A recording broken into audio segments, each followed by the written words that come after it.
bismillaahi raxmaan raxiim waxaana wanaagsan dhegaystayaal saaxiibayaal meel kastoo aad joogtaan kusoo dhawaada barnaamijka falanqaynta caalamka oo xilidan oo kale aad ka daawataan warbaahinta Naafi Show waa 24 bisha toddobaad 2026 maalinimo Jimcaha marka hore waxaan is xasuusinaynaa inaan salliga nabiga badino maanta oo kale oo Jimcaha saas oo kale aan akhrino suuratul kahfi qarabadan aan xiriirino aynu ku bilownay Iran ayaa la sheegay in ay ku guuleysatay qalab lagu hormariyo gantaalada iyo diyaaradaha aan duuliyaha lahayn oo ay weheliyaan saraakiil ka tirsan ciidanka ilaalada kacaanka iyo la taliyaal military inay u dirtay gudaha Yemen si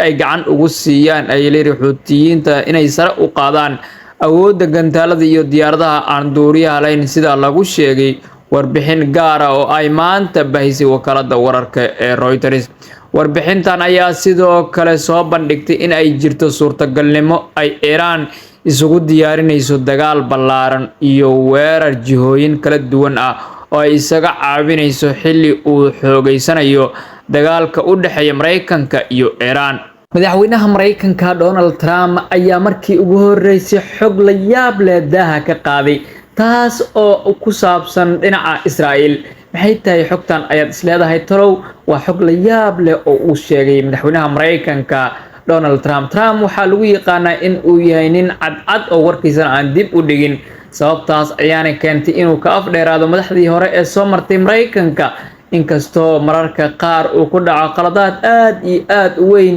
laakiin dhinaca kale waxaa leeyahay madaxweynaha Mareykanka Donald Trump ma qariyo waxyaabaha ku saabsan ama xogaha gaarka ah talow maxay tahay xogtaas ayaad isweydiin doontaa warbixintan ayaan ku eegi doonaa warbixintaas gaarka ah ee wadaha ka qaaday madaxweynaha Mareykanka Donald Trump ma doonaysaa inaad noqoto qof quraanka kariimka si sax u aqriyo ku soo dhawow markaska barashada quraanka kariimka ee Darul Qur'an online waxaad geli doontaa quraanka kariimka tajwiid iyo tahfiid ingaada quraanka bilow ilaa heer sare ducooyinka muhiimka sida xisnul muslim faa'iidooyinka dugsigan uu la gaarka yahay waxaa kamid ah macallimiin khibrad u leh online meel kastoo aad joogto waad ka baran kartaa jadwal fudud oo ku habboon caruurta iyo dadka waaweyn labadaba waa la qaadanaya waxaa ka hortaagan maanta bilow safarkaaga quraanka kariimka ha noqon qof dib u dhigta khayrka alle diiwaan geli nambarka shaashada kaaga muuqda ama guji calaamada WhatsApp ee hoos madaxweynaha Mareykanka Donald Trump ayaa markii ugu horeysay sharaxaad ka bixiyay sababta Israa'iil ugu qayb galin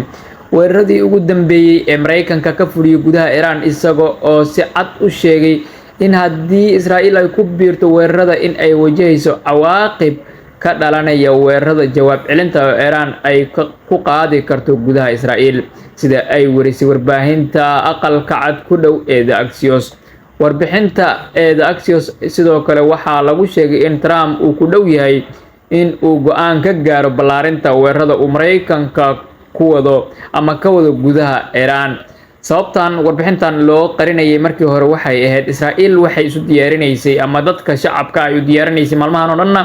ay soo waday in godad dhulka hoostooda ah laga qodo si jawaabta Iran aysan dadka shacabka aysan u taaban ay leeyahay darteedna waa tan dib u dhigtay Israa'iil inay ku biirto weerarada ka dhanka ah Iran